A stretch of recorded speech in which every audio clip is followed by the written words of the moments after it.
So hello students, sorry for the interruption, some problem arrived. Okay, from now I think I'll make sure कुछ ऐसा नहीं होगा. Okay, so what we are discussing about what is the definition of your adsorption. So basically it is the accumulation of the molecular species at the surface rather than in the bulk. Means what? The accumulation, just imagine, this is what, yes, this is yours particular material. कोई भी material ले लो आप, जैसे कि कोई भी book ले लो, या फिर मान लो ये आपकी कोई भी वुड का है टुकड़ा है जो कि क्यूबॉइडल शेप का है, कुछ इस तरह. ठीक है. Now what will happen? Adsorption is the phenomenon that is happening on the surface, not inside it. Inside कुछ नहीं होगा, सरफेस पे जो भी हो रहा है वही आपका एड्सॉर्प्शन है. क्या है वो? एड्सॉर्प्शन. एडी वाला, एबी वाला नहीं, एब्जॉर्ब. इसका एबी वाला मतलब जो अंदर एब्जॉर्ब हो जाता है उसको बोलते हैं एब्जॉर्प्शन. ठीक है. सो यही था. Now what we were discussing about the what particular definition, right? So क्या बोला है यहाँ पर? The accumulation of a molecular species, ये डेफिनेशन दे रखी है.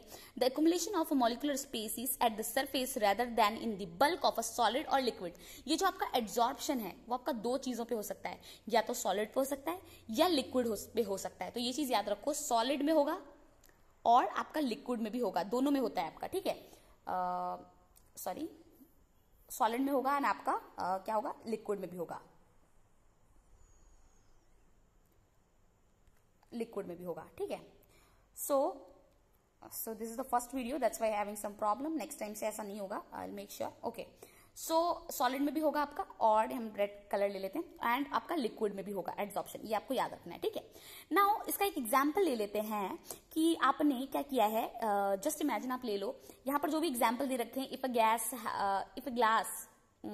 Gas like O2H2CO Cl2 ammonia and आपका SO2 is taken in a closed vessels containing powdered charcoal. It is observed that the pressure of the gas in the enclosed vessel decreases. Why it decreases? The gas molecule concentrated at the surface of the charcoal, that is gases are absorbed at the surface. Now I have said what? I have said कि जो आपका gases होता है वो ये जो आपका adsorption होता है वो आपका solid और liquid के केस में होता है. ठीक है.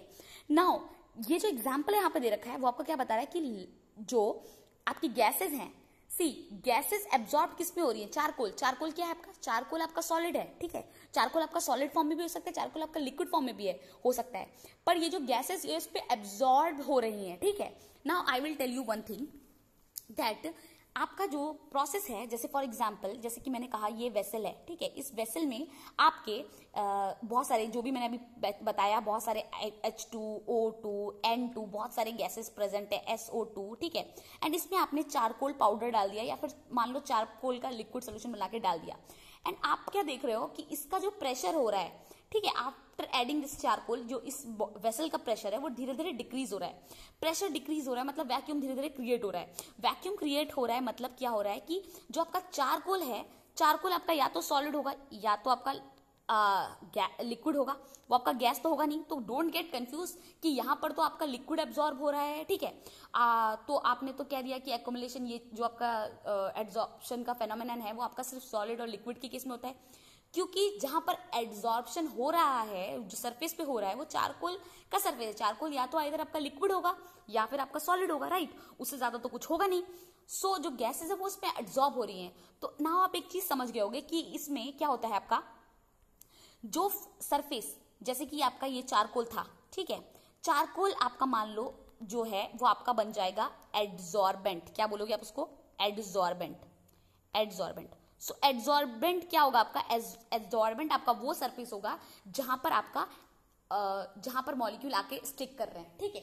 एड्सॉर्बेंट आपका वो सरफेस होगा जहां पर आपका absorption take place. Sorry, adsorbent आपका वो सरफेस है जहां पर आपका एड्सॉर्बेंट होता है, एड्सॉर्प्शन होता है. So basically adsorbent is what? Where your adsorption take place. Adsorption take place, उसको बोलते हैं एड्सॉर्बेंट. एंड जो गैस मॉलिक्यूल्स इस चारकोल पे आके रुकेंगे, जो एड्सॉर्ब हो रहे हैं, उनको हम बोलते हैं एड्सॉर्बेट. क्या बोलते हैं? यहां पे लिखती हूं, एड्सॉर्बेट. क्या बोलते हैं हम उसको? एड्सॉर्बेट बोलते हैं.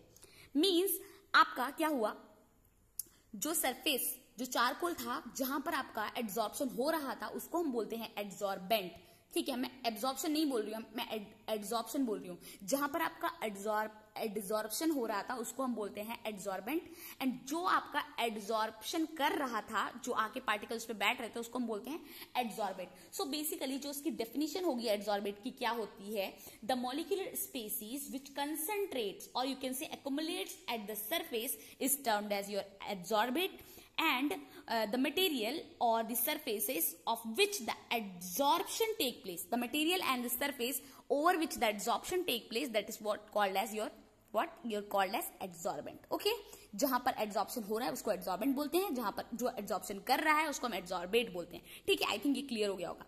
Now will go back to what we have studied. So यही था आपका, वन सेकेंड, हाँ यही था आपका।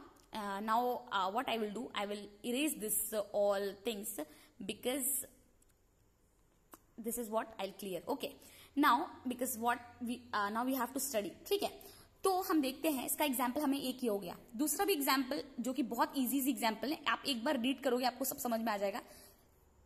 सेकेंड एग्जाम्पल क्या बोल रहा है, in a solution of an organic dye like methylene blue. Methylene blue आपकी होता है, एक डाई होता है, ठीक है, ऑरेंज कलर डाई होता है आई थिंक। ठीक है, I think blue colour dye होता है, I am confuse. Methylene red या methylene blue, methylene blue colour ही होता है, और methylene red is red colour. So when, क्या लिखा हुआ है आपका, लिखा हुआ है, हाँ इतना सही है, ठीक है। So what it is written here, in a solution of an organic dye say methylene blue when animal charcoal is added. जब एनिमल चारकोल उस पर डालते हैं तो क्या होता है, द सॉल्यूशन इज, और सॉल्यूशन को अच्छे से शेक करने से आप ऑब्जर्व करोगे जो उसका कलर होता है ना, वो उसका कलर थोड़ा लिटरली फेड हो जाता है। ठीक है, एंड यू कैन सी उसका कलर समवॉट फेड हो जाता है। उसका मतलब क्या है कि उसका जो कलर है वो एब्जॉर्ब हो गया है किस पे, चारकोल पे, or you can say the molecules of the dye does accumulated on the surface of what, charcoal. मतलब यहां पर भी एड्सॉर्ब्ड हो गया है। ठीक है, क्या हो गया, एड्सॉर्ब्ड हो गया। Now the third point is what, आपको समझ में आ गया। एक तो क्या हो सकता है, इससे आपका प्रेशर कम हो सकता है, फर्स्ट पॉइंट। ठीक है, गैसेस का ओवरऑल प्रेशर कम हो गया था। दूसरा पॉइंट ये कि उसका कलर इंटेंसिटी भी कम हो सकता है, through what, through this adsorption phenomenon. It's important, right? Now third point is what, aqueous solution of raw sugar when passed over beds of animals, okay, charcoal become colorless as the coloring substances are observed by the absorbed by the charcoal. अब मैं आपको एक चीज बताती हूँ, जब आपका sugar बनता है, ठीक है, शुगर जब केन शुगर से बनता है, जो गन्ने से बनता है ना आपका शुगर, तो जब वो पहले बनता है ना तो वो काफी येलो टाइप का होता है। वो इतना, जैसा आप यूज करते हो घर में शुगर, वो एकदम फाइन व्हाइट कलर का होता है, वैसा नहीं होता है। तो जब वो प्रोसेस में होता है तो क्या करते हैं, एनिमल चारकोल के ऊपर से उसको बहुत पास कराते हैं। ठीक है, रिफाइंड जो उसका प्रोसेस होता है, रिफाइनरी का प्रोसेस होता है, उसमें जो आपकी शुगर, जो आपका शुगर केन से बनता है शुगर, उसका थोड़ा कलर येलो सा होता है, गंदा सा दिखता है। तो उसको पूरे एनिमल चारकोल से पास कराते हैं। जब उसको एनिमल चारकोल से पास कराते हैं तो क्या होता है, वो धीरे धीरे जो भी उसका कलर था, जो उसकी गंदा कलर था, जैसे येलो कलर था, नॉट गंदा, जो कलर था येलो, वो एनिमल चारकोल अब्सॉर्ब कर लेता है, और वो आपको शुगर का कलर कितना कैसा दिखने लगता है, व्हाइट। जो भी उसके ऊपर कलर था वो सब एब्सॉर्ब कर लेता है चारकोल, एड्सॉर्ब कर लेता है चारकोल, और आपको क्या दिखता है, फाइन व्हाइट कलर शुगर मिलती है। ठीक है, तो ये भी आपका एक एग्जाम्पल हो गया एड्सॉर्प्शन का। Now one more example is what, the air becomes dry in presence of silica jail. जो आपकी एयर होती है वो बिकम हो जाती है, मतलब बन जाती है dry in presence of silica gel, because the water molecule get absorb on the surface of the gel. Now आप देखते होंगे मार्केट में आपको कोई भी नई ट्रॉली आती है, नए कपड़े आते हैं, नया बैग आता है, उसमें आपको एक छोटा सा पैकेट दिखता है, सिलिका लिखा हो, silica gel, silica not to eat silica gel, right. So basically वो आपको ट्रॉली वगैरह में डाल के क्यों देते हैं, कोई बैग वगैरह में डाल के क्यों देते हैं, इवन जब आपको कुछ सामान या कपड़े भी आ रहे होते हैं तो उसमें भी आपको डाल के दे देते हैं। क्यों दे देते हैं, ताकि कोई मॉइस्चर ना रहे। क्योंकि जस्ट इमेजिन, अगर हम आपको ट्रॉली को नॉर्मली कितने दिन मॉल में रहते हैं, मॉल में आपका टेम्परेचर, एसी का टेम्परेचर फ्लक्चुएट करता रहता है, तो उसकी वजह से मॉइस्चर क्रिएट हो सकता है। तो ट्रॉली के अंदर मॉइस्चर ना आए इसलिए उसको सिलिका जेल डाल के रखते हैं। सिलिका जेल क्या करता है, बेसिकली सिलिका जेल उसके सारे वाटर को अपने सरफेस तक खींच लेता है, अपने सरफेस पे खींच लेता है, मतलब all the water get accumulated over the surface of the silica gel. ठीक है, नाउ ये आपका चीजें शायद अब क्लियर हो गई होंगी कि क्या होता है, ठीक है। नाउ यहाँ पर एक और चीज दे रखी है। Now it is clear from the above examples that the solid surface can hold the gas और लिक्विड मॉलिक्यूल। आपको इस सारे एग्जांपल से ये चीज तो पता चल गई है कि जो आपका सॉलिड सरफेस होता है वो आपका होल्ड कर सकता है व्हाट, गैसेस, और व्हाट, आपका लिक्विड मॉलिक्यूल को होल्ड कर सकता है, ठीक है। By virtue of what, by virtue मतलब किसके मीन्स की वजह से, आपके एड्सॉर्प्शन के प्रोसेस की वजह से, ठीक है। The process of removing an adsorbed substances, वो प्रोसेस जहां पर आप एक एड्सॉर्ब्ड सब्सटेंसेस को निकाल रहे हो, जैसे फॉर एग्जांपल जैसे मैंने अभी आपको बताया कि आपने एक वेसल लिया, उसके अंदर गैसेस डाली और वो सब एब्जॉर्ब हो गई, ठीक है। अब उसका रिवर्स कर रहे हो, आप चाह रहे हो चारकोल से सारी गैसेस निकाल ली जाए, तो उस ऑपोजिट प्रोसेस को क्या बोलते हैं हम, डिसॉर्प्शन। आपका जो फॉरवर्ड प्रोसेस को बोलते हैं जहां पर वो एड्सॉर्ब हो रही है सरफेस पे, उसको बोलते हैं एड्सॉर्प्शन। जब उसको वापस उसी स्टेट में लाना, मतलब उनमें से वो सारी जो चीजें एड्सॉर्ब हो चुकी है उनको वापस खींच लेना, उसको क्या बोलते हैं, एड्सॉर्प्शन। इसकी डेफिनेशन सिंपल रखी है, the process of removing an adsorb surface substances, जो भी सब्सटेंस एड्सॉर्ब हो चुका है सरफेस पे उसको रिमूव करना from the surface on which it is absorb, मतलब जिसपे वो अब्सॉर्ब हो चुका है उसको हम बोलते हैं डिसॉर्प्शन। तो अभी तक का इस चैप्टर में इंपॉर्टेंट टॉपिक हमने जो पढ़ा वो था एड्सॉर्बेंट क्या है, एड्सॉर्बेट क्या है, एड्सॉर्प्शन का डेफिनेशन क्या है। एब्जॉर्प्शन तो आपको पता ही है, ठीक है। एब्जॉर्प्शन हमने डिस्कस कर लिया, बेसिक आइडिया हमने दिया ताकि आपको समझ में आ जाए डेफिनेशन क्या है। सो अभी हमारा यहीं पे आपका मेन चैप्टर स्टार्ट हुआ था यहां से, ठीक है।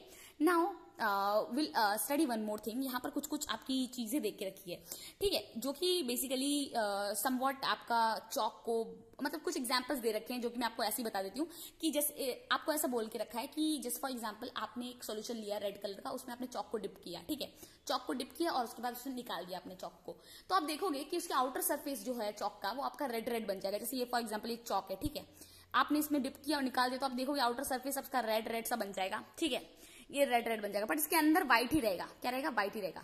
बट अगर मैं बोल दूं ये चौक को आप छोड़ दो पानी के अंदर ही बहुत देर तक, ये रेड पानी के अंदर छोड़ दो आप इसको बहुत देर तक, थोड़े टाइम के बाद देखोगे कि वो धीरे धीरे घुलना भी शुरू हो जाएगा और उसके अंदर पूरा ही रेड बन जाएगा, मतलब उसके अंदर भी आपका क्या होगा, सॉल्यूशन घुस चुका है। तो पहले जब केस में क्या हुआ था, जब आपने निकाल लिया था तो वहां पर एब्जॉर्प्शन हुआ था, एडी वाला, और सेकंड बार में जब हमने किया तो उसमें क्या हो गया, आपका एब्जॉर्प्शन हो गया। क्या हो गया, एब्जॉर्प्शन, पूरा एब्जॉर्प्शन हो गया।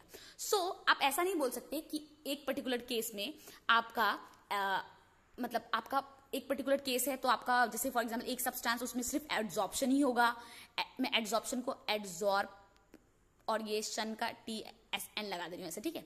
सो आप ये नहीं बोल सकते कोई एक सरफेस है तो उसमें सिर्फ एड्सॉर्प्शन होगा या फिर सिर्फ एब्जॉर्प्शन ही होगा, ऐसा भी हो सकता है। कोई एक सरफेस, जैसे एग्जांपल आपका वुड ले लो, वुड में दोनों पॉसिबल है, वैसे आपके बहुत सारे एग्जांपल होंगे जहां पर दोनों पॉसिबल है, या फिर कोई ऐसा एग्जांपल होगा जहां पर सिर्फ एक पॉसिबल है, ठीक है, जहां पर सिर्फ एक पॉसिबल। अब मैं आपको बोल दूं जैसे फॉर एग्जांपल एक मेटेलिक स्केल ले लो, ठीक है, या प्लास्टिक स्केल ले लो, अगर मैं बोलूं उसको पानी में डाल के रख दो, क्या होगा, प्लास्टिक स्केल की सरफेस पे पानी आ जाएगा क्या, वो उसके पानी अंदर भी डाल देगी, अंदर घुस जाएगा क्या, अगर आप उसको 24 घंटे भी रख दो, नहीं जाएगा ना। You have to do something for that, right, कुछ तो आपको करना पड़ेगा उसके लिए। तो ये एग्जाम्पल हो गया, ठीक है। आई थिंक यहां तक आपको क्लियर हुआ होगा कि क्या है। Now will understand, we have understood the distinction between what, adsorption and absorption. So basically जो डिस्टिंक्शन है एब्जॉर्प्शन, जो आपका बोथ जो होता है ना, absorption and absorption can take place simultaneously also. ये आपको याद रखना है कि एब्जॉर्प्शन या तो सिंगल होगा, जैसे हमने प्लास्टिक स्केल का एग्जांपल ले लिया, यहां पर सिर्फ आपका क्या होगा, एब्जॉर्प्शन होगा, एब्जॉर्प्शन नहीं हो सकता, पानी इसके अंदर एक्युमुलेट नहीं हो जाएगा, ठीक है। और दूसरा, जैसे कि हमने स्पॉन्ज का एग्जाम्पल लिया, अब जैसे स्पॉन्ज है आपका, जैसे फॉर एग्जाम्पल जैसे फॉर एग्जाम्पल आप यस अब जैसे ले लो, आपका एक एग्जाम्पल ले लिया हमने स्पॉन्ज, ठीक है, स्पॉन्ज का एग्जाम्पल ले लिया। जैसे स्पॉन्ज है उसमें क्या हो रहा है आपका, स्पॉन्ज में क्या हो रहा है आपका, जैसे ही आप पानी के अंदर डालोगे सारा का पानी उसमें एब्जॉर्ब हो जाएगा फट से। तो इस केस में आपका यहाँ पर एब्जॉर्प्शन हो ही नहीं सकता, ठीक है, क्योंकि ये इतना सॉफ्ट है, इसमें फट से हो जाएगा, तो यहाँ पर आपका एब्जॉर्प्शन जो है वो होगा ही नहीं, ठीक है, सिर्फ आपका क्या होगा, एब्जॉर्प्शन क्या होगा, आपका एब्जॉर्प्शन होगा। एंड जैसे मैंने प्लास्टिक स्केल, एक आपने ग्लास ले रखा, उसमें प्लास्टिक स्केल डाल दी या स्टील की स्केल डाल दी, तो क्या होगा उस केस में, सरफेस निकाल भी दोगे तो सरफेस पे पानी रहेगा, अंदर एब्जॉर्ब नहीं होगा, तो उस केस में आपका एब्जॉर्प्शन होगा, एब्जॉर्प्शन नहीं होगा, ठीक है। और कुछ ऐसे भी एग्जांपल्स हैं जिसमें आपका दोनों हो सकता है, ठीक है। तो जैसे फॉर एग्जांपल मान लो आपका एक वुड, ठीक है, आपने वुड डाल के रखा, पूरे रात भर डाल के रखा, पानी इसके अंदर भी घुस जाएगा, राइट। चौक का भी एग्जाम्पल हमने ले लिया, तो हमारा वो चीज आपको क्लियर हो गई होगी, ठीक है। अब now what will do, this all I think finished. सो हम वापस चलते हैं हमारे इस चैप्टर पे कि क्या है। Now what will do, will understand this what once again, we'll clear this page once again. Okay, so now we have already cleared this page. Now we'll understand this mechanism of adsorption. What is this mechanism of adsorption? So ये क्या था, हमने वैसे ही मैंने आपको बहुत बार बता दिया कि डिस्टिंक्शन बिटवीन आपका एड्सॉर्प्शन और एब्जॉर्प्शन के बीच में क्या डिस्टिंक्शन है, आपको ये पढ़ लिया है। आप चाहो तो एक बार इसकी रीडिंग लगा सकते हो, आप हर एक चीज समझ में आ जाएगी इसमें क्या जो भी लिखा हुआ है, ठीक है। नाउ हम ये पढ़ेंगे मैकेनिज्म ऑफ एड्सॉर्प्शन। एड्सॉर्प्शन होता क्या है, कैसे होता है, वो हम पढ़ेंगे। सो बेसिकली क्या होता है, adsorption arises due to the fact that surface particle of the adsorbent, adsorbent क्या होता है, जहां पर आपका एड्सॉर्प्शन होता है, मतलब ये सरफेस पे ये आपका एड्सॉर्बेंट है, ठीक है। सो एड्सॉर्प्शन जो है वो अराइज होता है due to the fact that surface particle of adsorbent are not in the same environment as a particle inside the bulk. मतलब ये फैक्टर मान के होता है कि जो इसके अंदर जो पार्टिकल है वो डिफरेंट है जो बाहर के पार्टिकल से, ठीक है, तभी होता है। अगर ये सेम पार्टिकल होंगे क्या होगा, नॉर्मल केस में क्या होगा आपका, जैसे for example I will take paper, जैसे नॉर्मल केस में क्या होगा आपका, जैसे फॉर एग्जांपल मैंने अभी कहा कि आपका ये एड्सॉर्प्शन तभी होता है जब आपका ये सरफेस, यहाँ के पार्टिकल्स जो होते हैं वो डिफरेंट होते हैं जो सरफेस पे पार्टिकल होते हैं उसके डिफरेंस से। अगर ये डिफरेंट होंगे तभी तो ये इसके अंदर मिक्स नहीं हो पा रहे हैं, ठीक है। अगर इनके बीच में कुछ कनेक्शन होगा या फिर मान लो ये इलेक्ट्रो पॉजिटिव होगा ये इलेक्ट्रो नेगेटिव होगा तो आपस में ये बॉन्ड बना लेंगे, इलेक्ट्रोवैलेंट बॉन्ड, और यू कैन से स्ट्रॉन्ग बॉन्ड बना लेंगे, ठीक है। तो उस केस में अगर जब ये बॉन्ड बना लेंगे तो क्या होगा, ये जो एड्सॉर्बेंट जो पार्टिकल अंदर है वो जो यहाँ पार्टिकल आएंगे उनको अपनी तरफ अंदर खींचेगा। अंदर जब खींचने लगेगा तो मतलब क्या हो गया, अंदर आने लगेगा धीरे धीरे और अंदर आ जाएगा, तो मतलब क्या हो गया, ये एब्जॉर्प्शन हो गया आपका, बेसिकली एब्जॉर्प्शन, ए बी वाला एब्जॉर्प्शन हो गया। तो बेसिकली जब भी हम मैकेनिज्म पढ़ते हैं तो हम ऐसा बिलीव करते हैं दैट द एब्जॉर्प्शन क्या है, arises what due to what, that it is believe that what the particles are not in the same environment. Means जो एब्जॉर्प्शन तभी होता है जब जो सरफेस पार्टिकल होते हैं, जो सरफेस पे पार्टिकल होते हैं एड्सॉर्बेंट के, मतलब जो एड्सॉर्बेंट जहां पे हो रहा है उसके वो सेम एनवायरमेंट पे नहीं होते हैं। सो इनसाइड द एड्सॉर्बेंट क्या होता है, all the forces acting between the particles are mutually balanced. जो भी आपका जब हम सरफेस की बात करते हैं इसके अंदर जो भी आपकी फोर्सेस होती हैं, जो भी फोर्सेस होती हैं वो ऐसी बिलीव की जाती हैं वो म्यूचुअली आपस में बैलेंस्ड है, ठीक है। But on this surface the particle are not surrounded by atoms. But जो सरफेस पे पार्टिकल हैं वो क्या है आपका, वो सराउंडेड बाय एटम्स नहीं है और मॉलिक्यूल्स नहीं है। सो क्या होता है, hence they possesses what, they possesses unbalanced or you can say attractive forces. जो अंदर एड्सॉर्बेंट के जो अंदर हैं वो तो आपस में, जैसे फॉर एग्जांपल जैसे आप ये ले लो, इसको मैं 1 मिनट क्लियर करती हूं। जैसे फॉर एग्जांपल आप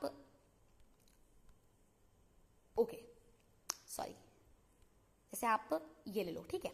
तो इसमें क्या बोल के रखा है आपका, जैसे फॉर एग्जांपल ये आपका एड्सॉर्बेंट है, ठीक है। एड्सॉर्बेंट ऐसा होता है कि इसके अंदर जो भी मॉलिक्यूल होते हैं वो, जैसे ये एक मॉलिक्यूल है, एक मॉलिक्यूल है, एक मॉलिक्यूल है, एक मॉलिक्यूल है, ये सॉलिड है। सॉलिड को पता है आपको, सॉलिड के पार्टिकल्स आपस में बहुत फाइनली अरेंज होते हैं, ठीक है, एकदम टाइटली पैक्ड स्ट्रक्चर होता है उनका, तो आपस में अरेंज्ड है टाइटली। जब इनके ऊपर कोई भी पार्टिकल नहीं है, इसकी सर्फेस के ऊपर कोई पार्टिकल नहीं है, तो ये आपस में एकदम कोई रिएक्शन नहीं करते हैं। ऐसा होता है ये म्यूचुअली बैलेंस्ड होते हैं। क्या होते हैं, ये बैलेंस्ड रहते हैं क्योंकि ये आपस में एकदम सटे हुए हैं। और आपको पता है सॉलिड में ये लोग आपस में इंटरमॉलिक्यूलर फोर्सेस से आपस में एकदम जुड़े रहते हैं। अगर ये सॉलिड है, लिक्विड में भी आपका इंटरमॉलिक्यूलर फोर्सेस होता है बट सॉलिड से थोड़ा वीक होता है।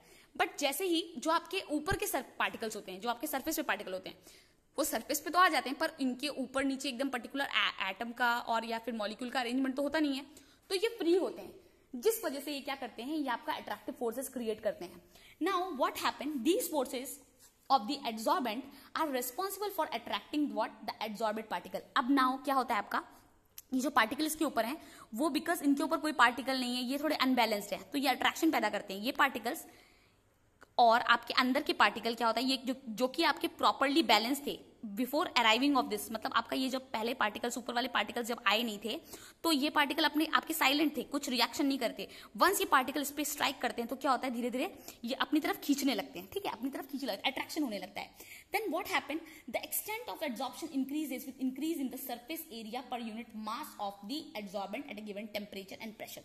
Just imagine, जितना बड़ा सरफेस होने लगेगा उतने ही पार्टिकल्स आके बैठेंगे, और जितने पार्टिकल्स होंगे उतने ही ये जो मॉलिक्यूल अंदर हैं, जो कि पहले केस में क्या थे, वो एकदम म्यूचुअली स्टेबल थे, उनकी फोर्सेस भी म्यूचुअली स्टेबल थी.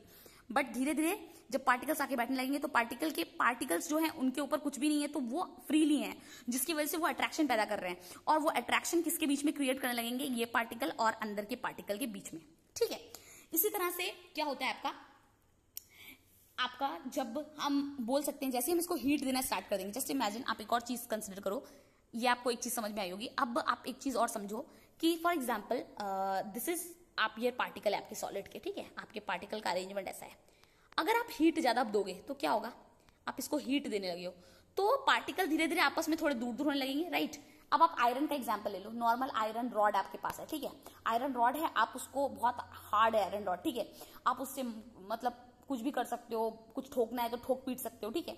बट अगर this iron got melted at very high temperature, कितना, कुछ 30 केल्विन टेम्परेचर पे वो मेल्ट करना शुरू कर देता है. केल्विन मतलब क्या? 273, ठीक है, 273 डिग्री सेल्सियस होता है केल्विन, बहुत ज्यादा अमाउंट होता है.